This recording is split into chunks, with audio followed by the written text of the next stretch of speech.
Okay. तो हमने देखा कि भाई जो रोमन गवर्नर है पॉन्टियस, वो क्वेश्चन तो पूछ रहा है कि हकीकत क्या है, लेकिन वो जानना नहीं चाह रहा हकीकत के बारे में। ठीक है, ये उसका एक बिहेवियर एटीट्यूड है। और ये बिहेवियर आप इसको ऐसे रिलेट करेंगे कि जैसे एक डंकर्ड होता है, या एक सबकॉन्शियस बंदा होता है, या एक बंदा जो डेजीनेस में है, जिसको कोई चीज़ आंखों से नज़र नहीं आ रही, उसकी आंखों के सामने धुंध है। ठीक है। और इसी में ही, इसी नशे में, सच को ना जानने के नशे में लोगों को बड़ी हैप्पीनेस मिलती है। They get delight in giddiness. ठीक है। और इसी से ही ये लोग क्या हो जाते हैं, ये लोग कन्फर्मिस्ट हो जाते हैं and counted as a bondage to fix a belief. Fix a belief मतलब एक कांस्टेंट बिलीफ रखना, एक ही सोच रखना जिसको चेंज नहीं कर सकते। अब वो क्या हो गए, कन्फर्मिस्ट हो गए वो लोग। उन्होंने एक ही बात को कंफर्म कर लिया। अब they do not want to explore it, they do not have any kind of scepticism regarding it. और उसी चीज को ये एक्सप्लोर नहीं करना चाह रहे। तो counted take it as a bondage, ये किस्म की बॉन्डेज हो गई, रिस्ट्रिक्शन हो गई, लिमिटेशन हो गई उनके लिए टू फिक्स अ बिलीफ। अब वो कन्फर्मिस्ट हो चुके हैं। वो लोग आपकी बात नहीं सुनेंगे। अगर आप दूसरे जाविये से एक बात कर रहे हैं तो वो लोग आपकी बात नहीं सुनेंगे, बिकॉज उनके ऑलरेडी बिलीव्स जो हैं वो फिक्स हो चुके हैं, और उनकी जो आंखें हैं उनके ऊपर धुंध आ चुकी है। They are in the state of daziness, और वो हकीकत नहीं जानना चाहते। ओके। अच्छा, इससे क्या होता है, affecting free will in thinking as well as in acting. अब ये जब लोग कन्फर्मिस्ट हो जाएंगे और अपना बिलीफ फिक्स कर देंगे एक पर्टिकुलर जगह में, तो इसका एक रिजल्ट होगा, इसका एक कॉन्सिक्वेंसेस होंगे। दो कॉन्सिक्वेंसेस होंगे कि उन लोगों में एक फ्री विल मर जाएगी, क्योंकि दे आर दी कन्फर्मिस्ट, वो एक पर्टिकुलर चीज फॉलो कर रहे हैं, फ्री विल उनमें नहीं है, वो मर जाएंगे। Affecting free will in thinking, सोच जो है उनकी एक फिक्स पॉइंट पे होगी, वो चेंज नहीं होगी। ठीक है, जो फ्री विल है उनकी सोच में, उस पर इम्पैक्ट होगा, और उनके एक्शंस पे इम्पैक्ट होगा। उनके जो एक्शंस हैं वो भी लिमिटेड होंगे, और उसमें भी फ्री विल नहीं होगा। तो वो जो फ्रीडम है सोचने की या करने की कोई काम, फ्रीडम ऑफ एक्सप्रेशन जो होती है, आपने देखा होगा, सुना होगा word, freedom of action and freedom of speech, वो इन लोगों में मर जाती है, because they are the people who are now conservatives, और they are the people who follow conformism, और वो conformist हो चुके हैं इस बिलीफ को लेकर। यहाँ तक लाइन समझ में आई। ये लाइन जो है थोड़ी मुश्किल समझी जाती है स्टार्टिंग में इस ऐसे की, बाद में जो है चीज़ें आसान हो जाएंगी। ये लाइन आपको अगर समझ में आ गई तो आपने ऐसे का जो मेन पॉइंट है उसको थोड़ा पिकअप कर लेते हैं। जी, any question regarding this line? क्योंकि मैं इस पर बार बार फोकस कर रहा हूँ, बार बार समझा रहा हूँ, तो इसका कोई मकसद होगा, और ये लाइन इंपॉर्टेंट है, ये भी आप नोट डाउन कर लें कि एग्जाम के हवाले से उसकी एक्सप्लेनेशन भी आ जाती है समटाइम्स। मैं देता हूँ, लास्ट टाइम एग्जाम में मैंने दी थी।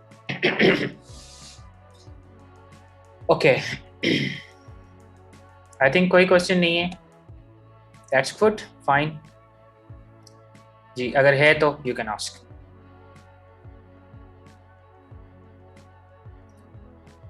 अच्छा। सर जी सर भले आप इस लाइन को रिपीट कर देंगे सर? जी जी, बिल्कुल, व्हाई नॉट। अच्छा देखिए, ये जो फर्स्ट लाइन है वो स्टार्ट होती है एक बंदे के रेफरेंस से, जिसका नाम है पॉन्टियस पिलेट। अब सर फ्रांसिस बेकन कहते हैं कि पॉन्टियस पिलेट ने मजाक में ये सवाल पूछा कि हकीकत क्या होती है, लेकिन उसने ये जानने की कोशिश नहीं की कि हकीकत का जो है वो मतलब क्या है। आंसर उसने जानने की कोशिश नहीं की, उसका जवाब जानने की कोशिश नहीं की। ठीक है, तो ये जो एटीट्यूड है पॉन्टियस का, इसमें मैंने आपको बताया कि ये इन्वॉल्व था क्रूसिफिकेशन में, जीसस क्राइस्ट के जो लटकाया गया था क्रॉस पे जीसस क्राइस्ट को, उसमें ये इन्वॉल्व था। ये वहाँ पे एक इम्पॉर्टेंट प्रिजाइडिंग मेंबर था ज्यूरी का, रोमन ज्यूरी का, जिन्होंने सजा दी थी जीसस क्राइस्ट को क्रूसीफाई किया था। तो ये जो लोग हैं ये अंधे लोग हैं, इनकी जो आंखें हैं उनके सामने एक गिडीनेस है, डेजीनेस है, और इनको कोई शौक नहीं है सच्चाई जानने का। और ये ऐसे समझे कि एक डंडकार्ड है, एक नशाई है, नशे में है, और इनको नहीं पता कि हकीकत क्या है। और इसी नशे में इनको जो है वो एंजॉयमेंट मिलती है, there is a delight in giddiness.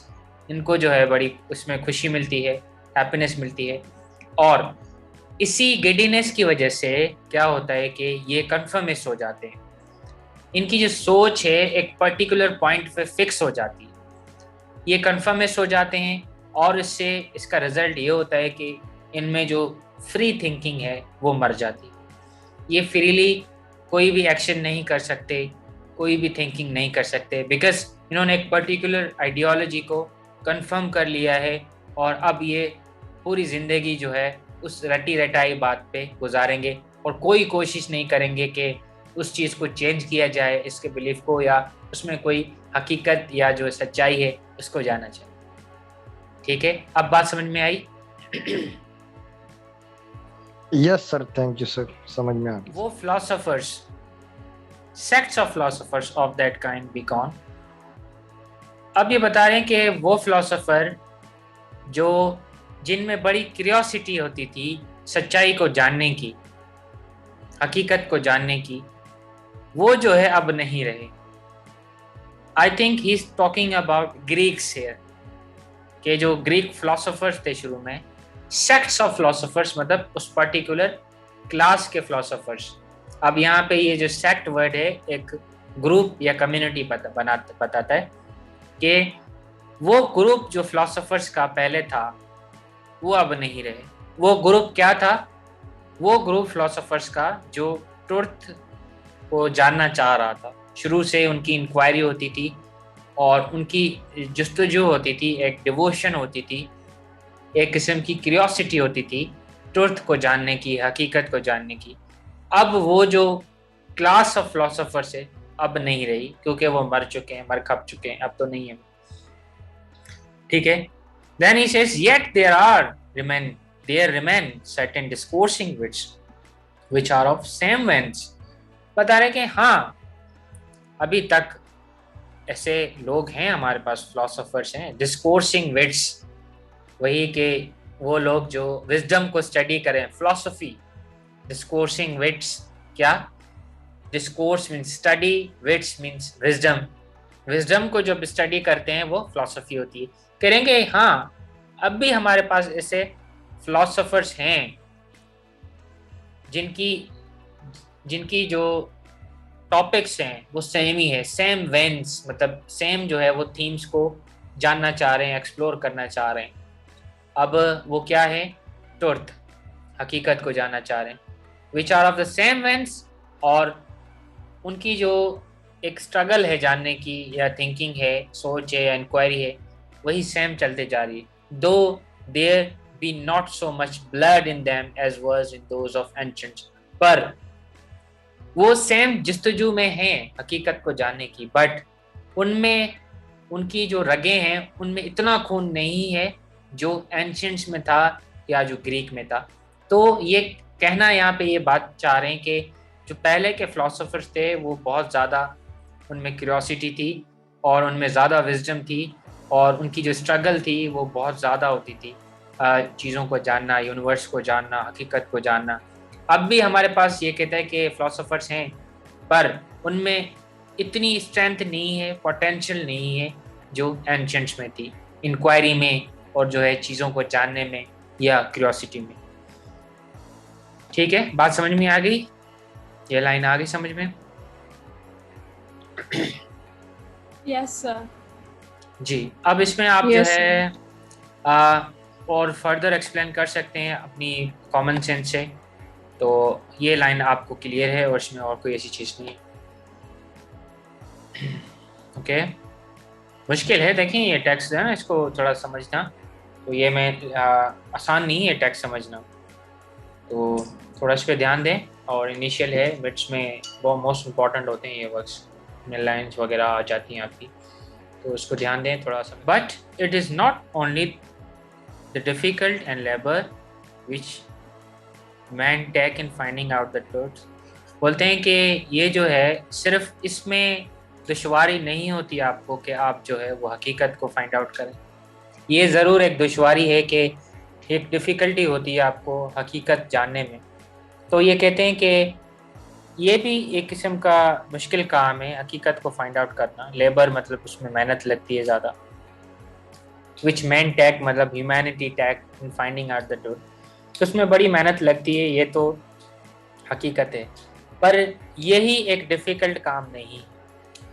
Nor again that when it is found it imposed upon the man thoughts.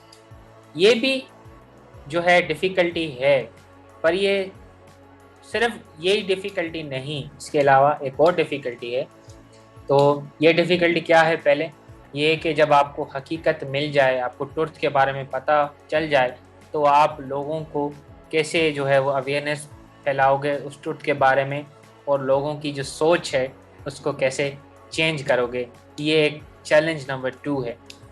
Challenge number 1 क्या था? ट्रुथ को फाइंड आउट करना, हकीकत को जानना, इसमें बड़ी मेहनत लगती है, ये एक जो है एक डिफ़िकल्ट जॉब है। सेकंड, जब आपको हकीकत मिल जाए तो आप उसको कैसे जो है वो आम लोगों के माइंड में कैसे आप उसको इम्पोज करेंगे। यहाँ पे इम्पोज द वर्ड यूज हुआ है, दैट मीन्स इम्पोज, लोगों को अवेयर करेंगे उस बारे में। That is second difficulty that do bring lies in favour but a natural though corrupt love of lie itself. अच्छा अब जो है क्या होता है कि nor again that when it is found it imposed upon the man's thoughts। अब जब आप हकीकत जान जाते हैं तो आप लोगों की सोच कैसे बदलेंगे। that do bring lies in favor, और इससे ये होता है कि लोग जो है जब हकीकत जानते हैं, जानते हुए भी झूठ बोलते हैं ताकि उनको फ़ायदा मिले, अपने फेवर के लिए क्या करते हैं, लाइज को प्रमोट करते हैं या उसको जो है वो प्रैक्टिस करते हैं। बट अ नेचुरल दो corrupt love of lie itself, सबसे बड़ी डिफ़िकल्टी जो है ही सेज डिफ़िकल्टी ये भी है कि हक को जानना, सच्चाई को जानना। डिफ़िकल्टी ये भी है कि जो है सच्चाई को लोगों में जो है वो फैलाना। लेकिन डिफ़िकल्टी ये भी है ही सेज के हमारा नेचुरली जो है, हम नेचुरली जो है हमें करप्शन भरी हुई है। क्या करप्शन? कि हम जो है झूठ को बहुत पसंद करते हैं, हम झूठ से मोहब्बत करते हैं just because of the fact that कि हम सच्चाई जानते हुए भी झूठ से मोहब्बत करते हैं, because in order to have favours upon us, ताकि हमारे जो सेल्फ इंटरेस्ट है वो प्रमोट हो, और इसी से ही जो है हम ये करते हैं। तो ये भी एक बड़ी डिफ़िकल्टी है कि जो है हम में अंदर ही एक झूठ की मोहब्बत छुपी हुई है जो बाहर नहीं आती, जो निकलती नहीं, और इसी से जो है हम झूठ बोल रहे होते हैं। ये लाइन समझ में आई आपको? सर सर सर झूठ की मोहब्बत को मुनाफिकत भी कह सकते हैं ना सर, जो हमारे अंदर छुपी हुई है। ये देखें, इनडायरेक्टली मुनाफिकत की बात हो रही है कि जब आपको सच्चाई पता भी लग जाती है, जब आपको मिल जाती है, जब आप अवेयरनेस भी फैलाते हैं, लोगों को पता भी होती है कि ये हकीकत है, ये सच है, that do brings lie in favour. तो उसी को जानते हुए भी लोग क्या करते हैं कि जो है झूठ का सहारा लेते हैं ताकि उनको जो है फ़ायदा हो, उनको फेवर मिले। ठीक है, ये क्यों होता है? Sir Francis Bacon says because naturally, कुदरती हमें जो है एक झूठ की मोहब्बत समाई हुई है हमारे जहनों में, हमारे दिलों में। ये एक करप्ट जो है मोहब्बत जो है हम में पाई जाती है झूठ की इटसेल्फ। तो ये एक बड़ा डिफ़िकल्ट हो जाता है हमारे लिए कि हम जो है वो सच की बात करें या सच जो है उस पर ज़िंदगी गुजारें। अब ये जो लाइन्स हैं इसमें बताते हैं कि एक ग्रेशियन स्कूल था। एक पुराने दौर में स्कूल्स होते थे जिसमें फिलोसफीज और ये थिंकर्स बैठते थे, सोचते थे। जैसे स्कूल ऑफ थॉट्स भी आपने सुना होगा, वर्ड इमर्ज होते हैं थॉट्स वहाँ से। तो ग्रेशियन स्कूल एक ग्रेशियन एकेडमी थी या ग्रुप ऑफ फिलोसफर्स। वो इन्होंने ये जानना चाहा कि भाई ये क्या मुआजरा है कि लोग जो है वो झूठ को क्यों पसंद करते हैं, ये क्या मुआजरा है, इसका क्या रीज़न है। तो ग्रेशियंस मतलब कि ग्रीक जो थिंकर्स थे या एक पर्टिकुलर स्कूल था, लेटर स्कूल ऑफ ग्रेशियन, मतलब लेटर मीन्स जो बाद में आया। एक होंगे इनिशियल स्कूल्स, एक होंगे मिडल, एक होंगे लेटर। मतलब कोई जब पुराना जो रिसेंट इस सेंस में कि जब ग्रीक्स का ख़त्म होने वाला होगा पीरियड, तो उससे करीब जो है एक कोई स्कूल होगा, कोई एक थिंकिंग बॉडी होगी, उसकी बात हुई। One of the later school of Grecian examine the matter and is at the stand to think what should be in it.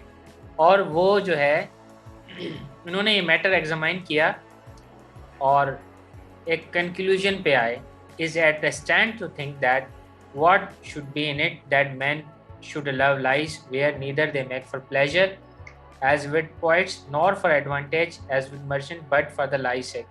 लोग जो है वो झूठ क्यों बोलते हैं, लोग जो है क्यों पसंद करते हैं झूठ बोलना।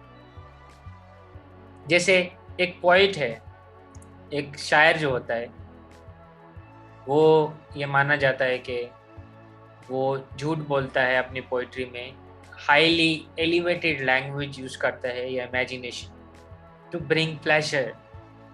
अब प्लेजर लाने के लिए वो अपनी पोइट्री में क्या करता है, फैब्रिकेटेड स्टोरीज बनाता है, फेरी टेल्स, झूठी बातें करता है ताकि लोगों को मजा आए। है या नहीं है बात, आप क्या जानते हैं इस बारे में। पोइट्री आपने सुनी होगी, स्पेशली मैं हमेशा इस बात करता हूँ जिससे मेरे स्टूडेंट्स नाराज़ भी हो जाते हैं कि जो स्पेशली गर्ल्स जो हैं वो इस टाइप की पोइट्रीज, फेरी टेल्स वाली ज़्यादा कर रही होती हैं, पढ़ भी रही होती हैं। और वुमेन राइटर्स के जो है, मैं समंदर था तो आसमां था और ये था और समंदर बह गया, फलाना ये हो गया। तो मतलब kind of highly imaginative and elevative जो है वो पोइट्री। तो भाई ये लड़कियां कर रही होती हैं इस टाइप की poetry. Yesterday I was a moon, ठीक है भाई, मून था, why you are moon, moon तो मून है, yesterday you are the moon. अब ये जो पोइट्री है इसमें झूठ है, you can not be a moon, we know this. आप जो है कोई यस माँ, कैन वी से कि रियलिटी का और इमेजिनेशन का आपस में कोई ताल्लुक नहीं होता। इस पे एक बड़ी डिबेट हो सकती है अगर हम इस बात को डिस्कस करें तो।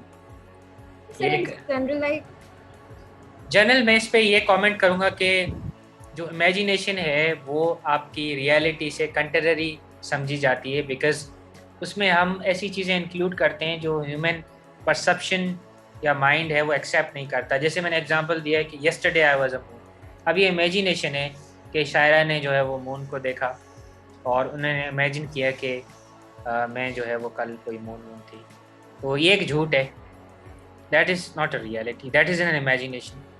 तो इसको माना जाता है कि भाई क्वेश्चन जो जब शुरू हुई थी स्टार्टिंग में ग्रीक से, वो इमेजिनेशन से शुरू हुई थी, ये आप जहन में रखना। एल्बर्ट आइंस्टाइन सेज के imagination is the most powerful tool. Einstein कह रहे हैं कि इमेजिनेशन जो है वो नॉलेज से काफ़ी पावरफुल टूल होती है। तो जो इमेजिन किया था ग्रीक्स ने वो रियलिटी भी साबित हुई समटाइम्स। और सपोज दे सा कि भाई दुनिया जो है वो मैटर की बनी हुई है, और जो है वो एक शुरू में इमेजिनेशन ही होगी ना, जारी बात है, उनके पास कोई टूल्स तो नहीं होंगे उस चीज़ को देखने की, ये आजकल की जो एडवांस साइंस एंड टेक्नोलॉजी है वो तो नहीं थी, उन्होंने इमेजिन किया, वो बाद में रियलिटी साबित हुई। तो that is a kind of a complex talk, जिसको हम यहाँ पे डिस्कस नहीं कर सकते। तो शायर जो हैं, neither they make for pleasure as with poets, तो वो झूठ बोलते हैं ताकि मज़ा आए, प्लेजर मिले। तो yesterday I was a moon, ये फ्रेज सुन के आपको थोड़ी खुशी भी मिलती है और मज़ा भी आता है कि भाई मैं कोई मून थी कोई यस्टरडे। तो pleasure. Nor for advantage as with merchant, जैसे मर्चेंट जो है आपके बिजनेसमैन, जो व्यापारी होते हैं इन कॉमन लैंग्वेज, वो अपने फ़ायदे के लिए या प्रॉफिट के लिए झूठ बोलते हैं।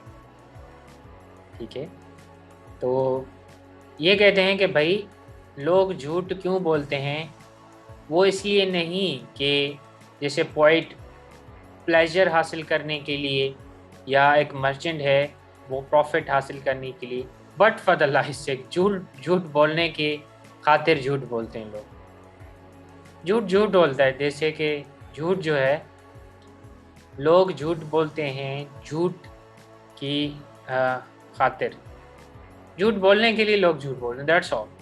उसमें कोई जो है वो एक चीज़ नहीं है।